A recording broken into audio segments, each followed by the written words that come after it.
Hello again and welcome back with another video from the Investment Pros team. In this video, we are going to talk about the value adds calculator.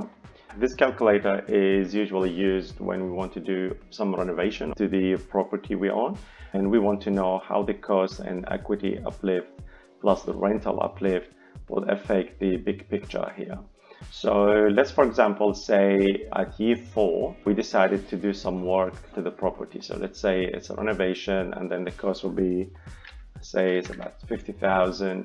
And then we expect the equity is about 100,000. So this is the equity will be added to the property after we spend 50,000. Now there's an option of using our own cash with 50,000, or maybe we say I want to borrow 50,000 from the bank to the renovation. So in this case, we just say, okay, let's add that cost to the loan.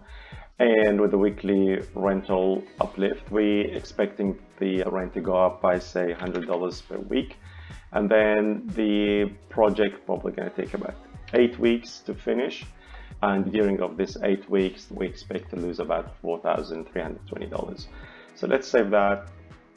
Now we'll see how these numbers have been added here. We'll look back at the figures there, and we'll see from year 4, the value of the property has been increased because we added pretty much about 100,000 to the value of the property, and this is the cost of the value add. The loan amount has been also increased to 50,000 because we borrowed 50,000 from the bank.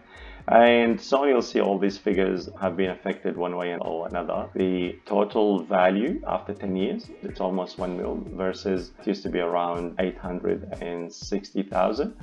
And the equity available now is about 380,000, whereas previously used to be around 310 or something like that. So this feature is very useful if you decide to add value to the property, whether from the first year or the 5th year. I hope you now have a good idea to get started with Investment Pros calculator.